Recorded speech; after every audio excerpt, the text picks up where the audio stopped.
Donkey Kong finally returns yet again to deliver us its second banana-filled adventure from Retro Studios, titled Tropical Freeze, and boy does it pack a punch. From the dynamic level designs to the uniquely challenging K-levels, this is sure to be one of the most enjoyable Wii U games on the console. Let's begin with the story. It's been just over 3 years since Donkey Kong Country Returns released on the Wii, eclipsing almost all previous DKs in comparison, receiving worldwide praise from nearly every gaming outlet, and Tropical Freeze will undoubtedly follow suit. Donkey Kong and his crew kick things off with a Banana Bunch birthday, when the villain of the tale, Lord Frederick, decides he wants DK Island for himself and his army of snowmans. A massive horn appears within seconds, which in turn manifests a gigantic ice dragon that blows the DK crew off the island, leaving DK, Diddy, Dixie and Cranky to travel through the now diverse terrain to find their way home. That's basically the story in a nutshell. Does the story grip me? Not really, but it does leave you wanting to see how the campaign plays out. Though if you're looking for this great big epic story with fantastic plot-driven cutscenes, you may be disappointed.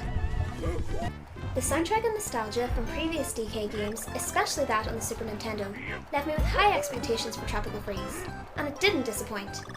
Composer David Wise returns to deliver his high-intense music, from the moody underwater levels to the high up-tempo, up-paced Savannah-inspired levels, and it really is a treat. The music is so good at times that it caused me to forget how frustrated I was getting from the constant deaths. That really made things feel at times really harsh. And the voice acting is just great. Retro Studios definitely should hold their heads high on this one.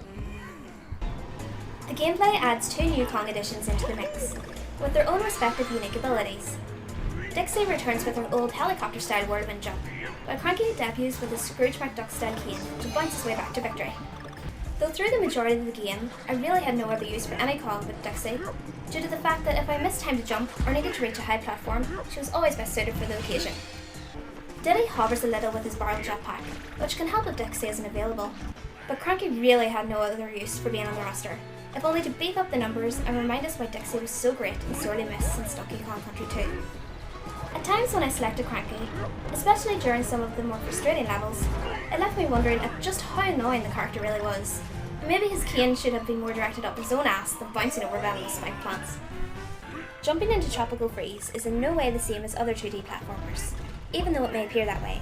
This game will lead to mental anguish and screams of agony if approached like a Super Mario Bros. Game or Kirby.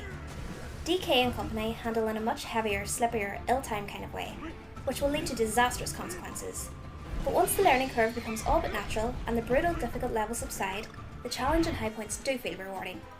Boss fights are also hard, though rarely as challenging as some level designs, and do require a couple of deaths until the tactics all but become familiar.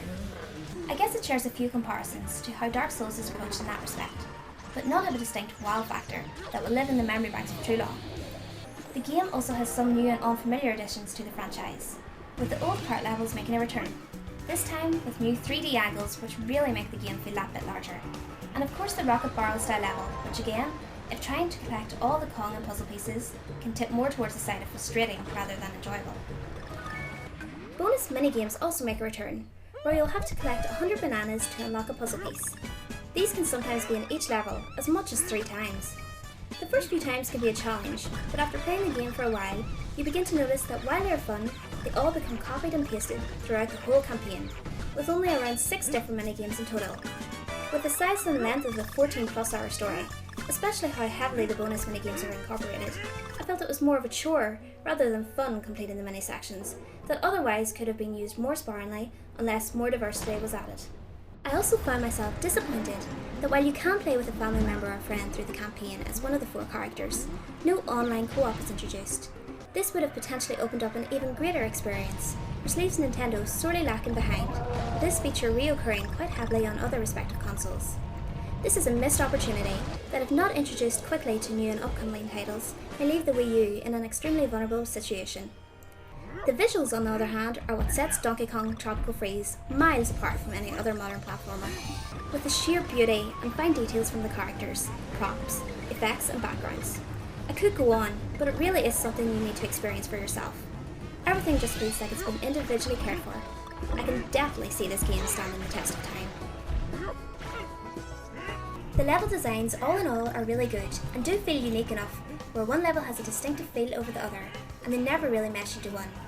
The Lion King and Hurricane themed levels stood out as the most enjoyable of the bunch, and something I'll be sure to revisit in the future.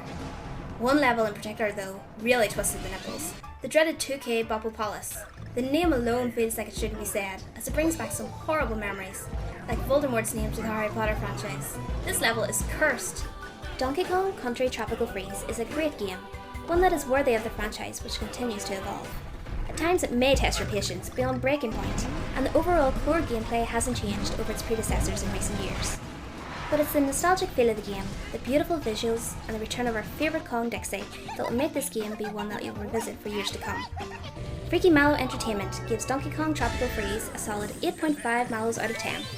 For more of the latest news, reviews and updates on anything gaming, subscribe to us on YouTube and follow us on Facebook and Twitter.